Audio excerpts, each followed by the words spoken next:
Assalamualaikum warahmatullahi wabarakatuh, teman-teman, sahabat Waalaikumsalam Puyuh Jambi. warahmatullahi wabarakatuh. eh Channel kita apa, Bang?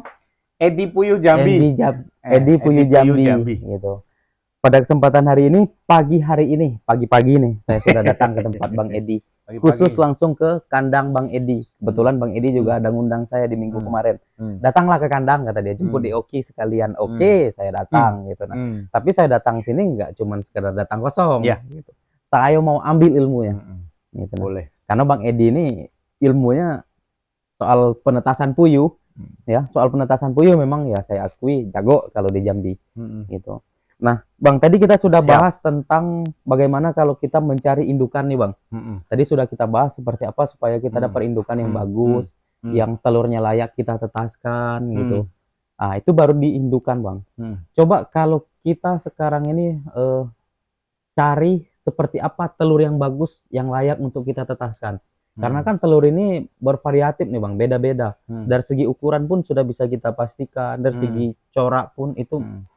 kira-kira kena nggak kalau kita tetaskan. Terus yang mana telur yang layak untuk kita tetaskan, yang menetas dan tidak menetas Hmm. nantinya. Hmm. Karena banyak nih, Bang, ilmu-ilmu atau informasi-informasi dari banyak penetas yang lain, Hmm. ya. Ada yang pernah mengatakan kalau telurnya terlalu besar itu nggak bisa ditetaskan, Hmm. gitu. Ada juga yang mengatakan telurnya terlalu kecil tidak bisa ditetaskan. Nah, Hmm. itu Hmm. gimana tuh, Bang? Hmm. Bagaimana cara kita mencari telur yang bagus, yang baik untuk bisa kita Hmm. tetaskan? Jadi gini ya, kalau Mm-mm. untuk mengenai masalah telur itu kita berbicara hal yang masih tabu ya. Iya, Artinya masih misterius. Karena apa? Ya kalau saya pribadi sih, saya menguji di labor itu kan nggak pernah ya. iya benar. Kita ini kan Langsung terjun gitu ya? iya, cerita ngomong ini kan berdasarkan fakta realita yang ada di lapangan. Iya. Jadi kita tidak buat-buat, tidak kita uji dengan labor, tidak kita uji dengan hal-hal yang mungkin mistis atau seperti apa. Mm-mm. Saya enggak. Pokoknya intinya kalau memang Tuhan yang Maha Kuasa, Allah Azza wa Jalla mau ngasih rezeki itu, ya itu gitu. Iya. Jadi gini, terkadang itu yang masih menjadi polemik yang ada di YouTuber itu masalah jantan betinanya Betina. bisa nggak dibedakan dari telur. Nah itu Iya, yang benar. itu yang jadi masalah. Ini nanti ya kita kembali ke awal. Tadi itu kan masalah telur. Jadi telur ini kalau terlalu besar memang dia nggak bisa. Karena apa? Kalau terlalu besar, tadi ada sih contohnya, cuman sudah kita rebus. Yang terlalu besar itu biasanya itu kuningnya itu dua. Jadi dia tidak bisa, dia tidak akan menetas karena di situ ada kegagalan, gitu loh. Kuningnya dua kenapa? Karena mungkin puyuh itu dalam sehari ini tidak bertelur, tapi dia nyimpen. Terus besoknya dia bertelur dalam satu telur itu tadi. Jadi kuningnya ada dua, makanya di situ besar. Nah terus yang telurnya kecil, pernah saya netaskan juga, menguji coba yang kecil saya masuk, yang paling besar saya masuk. Kenapa saya bisa ngomong seperti itu? Karena saya pernah mencoba. Dan juga pun hasilnya ya dalam penetasan beda-beda memang. Cuman kalau yang kecil ini, kalaupun dia mau netas, itu kerdil. Itu kerdil. Itu kecil. Ya karena sesuai dengan telur wadahnya, ya? dengan telurnya itu tadi gitu. Nah kalau yang besar, yang terlewat besar, itu pernah saya juga menguji, tapi nggak netas. Seringnya seperti itu. Seringnya ada netas karena kuningnya dua tadi. Kuningnya dua tadi. Tapi kalau yang kecil masih bisa netas. Masih ada harapan netas, tetapi dia bibitnya kecil. Ukurannya kecil. Iya, kecil. ukurannya kecil. Nggak bisa kita namakan unggul, itu nggak bisa. Nggak bisa. Artinya gitu. Itu unggul itu dia lebih besar ya? Dia lebih besar. Pokoknya intinya kalau dia menetasnya dengan ukuran sebesar mungkin itu unggul. Iya, itu unggul. Unggul gitu. Tetapi ya telur itu kita ambil rata-rata saja. Yang besarnya sama gitu, yang kira-kira sama gitu. Pernah Bang nimbang telur? Pernah nggak kita nimbang telur? Pernah ya. Saya pernah menguji. Dalam 1 kilo itu sekitar 90. Butir? Yang saya tetaskan. Sekitar 90. Bisa 95, bisa 93, pokoknya antara 90-an. Itu kalau gitu. Per kilonya tuh digabung ya. Kalau satuan Bang, per biji. Pernah nggak kita nimbang? Maksudnya tuh gini. telur ini ukuran berapa gram gitu masuk ke Oh, pasaran enggak gitu. pernah saya. Yang kecil berapa gram? Iya, Oh, nggak pernah ya? Itu harus ada pakai timbangan digital Heeh. biar kita tahu. Kalau timbangan-timbangan biasa yang kayak kita punya ya sulit kita. Kalau kita timbangan pakai Kiloannya? jarum, iya pakai jarum kayak jarum Timbangan sayur. jam, Iya, iya. timbangan sayur, Heeh. timbangan nggak bisa kita. Dia harus pakai digital itu. Ini berapa koma berapa, nah itu tahu. Oh, Kalau kita gitu pakai ya. timbangan pakai jarum kayak jarum jam ya pening juga gitu. Iya.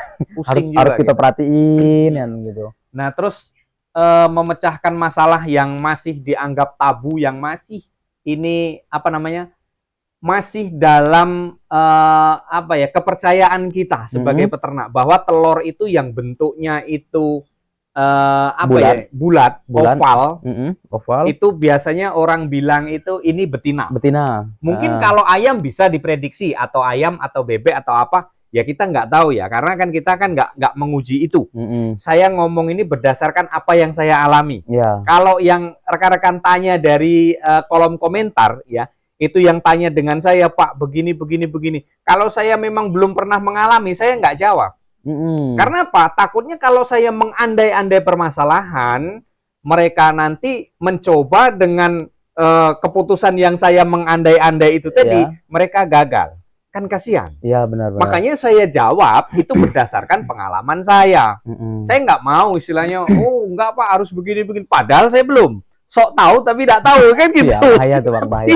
Nanti takutnya apa? Ya, YouTube kita itu sudah ditonton dari berbagai macam daerah. Bahkan malah dari luar negeri ada.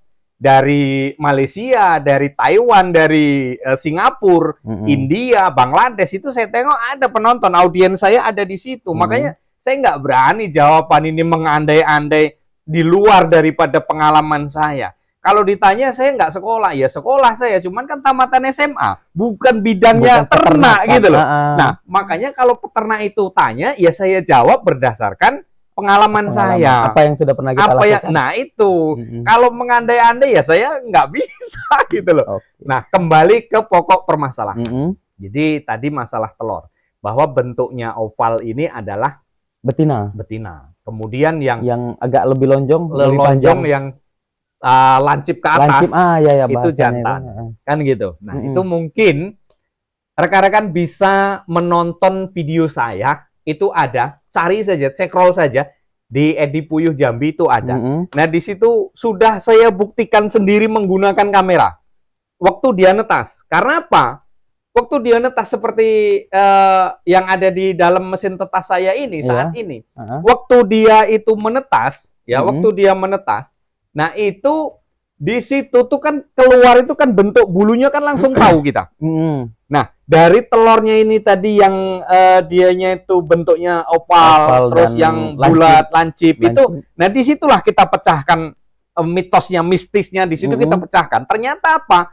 Nggak bisa kita berpatokan di situ. Dipilih aja Pak nanti biar supaya banyak betinanya. Nggak bisa. Jantan betina nggak pasti. Itu ilmu nggak pasti. Ya. Itu hoax. Jadi itu kalau saya bilang pribadi itu tidak pasti. Ya, jantan betina rezeki itu sudah ada yang ngatur. Kalau kita bisa menentukan betina, mungkin saya dari kemarin sudah rumah mewah, sudah mobil Pajero, sudah ini semuanya gitu loh. Karena saya berani membedakan. Pernah saya uji coba. Ini yang saya tetaskan ini bentuknya bulat semuanya ya. Yang pilih ya berarti iya, pernah saya pilih seperti itu. Saya tunggu hasilnya. Ya hasilnya sama. Masih perbandingannya masih bagi dua. Artinya 50-50% gitu loh. 50-50. Yang 50% jantan, yang 50% betina. Sama saja gitu. Berarti ya memang ya kita nggak bisa. Mau melawan kuasa Allah, kita nggak bisa. Tetap ikutlah rezeki kita. Gitu kalau puyuh, kalau ayam ada kemungkinan ya? Kalau ayam, nah itu dia. Saya kalau belum pernah mencoba, saya nggak mau ngomong. Jangan. Saya nggak mau ngomong. Bahaya Bang. Karena bukan bidang saya. Kalau bidang saya di perpuyuhan, ada yang tanya, saya jelaskan berdasarkan pengalaman. Kita kalau berbicara masalah ilmu tinggi yang mungkin kayak orang kuliahan di peternakan, ya saya nggak bisa. Saya ngomong berdasarkan pengalaman, gitu loh. Yang real di lapangan seperti apa? Nah, itu yang saya sampaikan. Gitu. Jadi intinya tuh kita nggak bisa kalau untuk memilih telur ya. Yang pertama kesimpulannya dari ini Eh, Jantan Jangan, betina kita tidak tahu. kita jantan betina itu kita nggak bisa memastikan Kita bang nggak ya. bisa. Iya, Karena nggak kebanyakan memang ya seperti yang abang bilang tadi, bisa. mau di artikel di YouTube atau dimanapun itu pasti sudah menyampaikan pilihlah yang bulat gitu. Yang bulat, yang oval itu pasti betina gitu. Yang lonjong, yang panjang, yang lancip itu jantan gitu. Dan itu sudah dibuktikan oleh Bang Edi juga nggak seperti itu gitu. Hasilnya nggak bakal ketemu apa yang diekspektasikan Iya. gitu. Nah, terus untuk pemilihan telur pun juga nggak ini ya Bang ya, nggak ada khusus ya. Maksudnya yang penting ukurannya standar lah. Standar, sedang Jadi saja. artinya Sedang ada saja. 3 telur puyuh, anggaplah kita nggak usah pakai timbangan atau yang lain. Mm-mm. Ada 3 telur puyuh, itu kita bandingkan aja. Itu nah, yang kecil, yang sedang, yang besar. Artinya kita samakan dengan yang besar.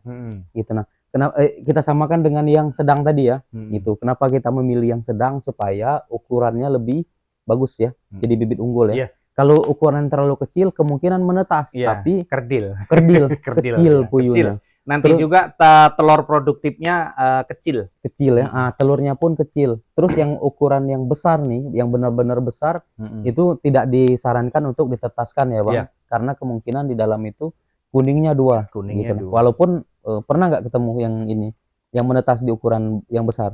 Nggak pernah ya? Nggak pernah. Dia Artinya nggak mau netas, dia gagal ya. gagal ya. Artinya nggak usah kita mencoba untuk menetaskan yang ukuran besar gitu. Jadi ukuran yang sedang. Yang sedang lah. Yang sedang lah yang kita pilih. Jangan Pokoknya yang bentuknya normal. normal gitu. Normal. Sama lah dengan telur yang lainnya. Mm-mm. Untuk corak Bang nggak mesti ya.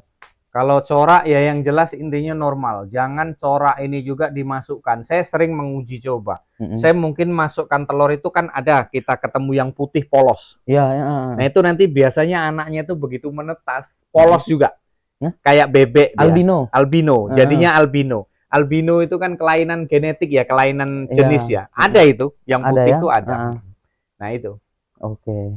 Jadi untuk teman-teman semoga informasi ilmu dari Bang Edi bermanfaat ya untuk teman-teman. Jangan lupa di subscribe channel Sahabat Puyuh Jambi dan channel Edi Puyuh Jambi. Untuk yang teman-teman sukai video ini, like, komentar, untuk sharing silakan di sharing, bagikan ke teman-teman yang lain, bagikan ke calon peternak yang lain, bagikan ke peternak yang lain.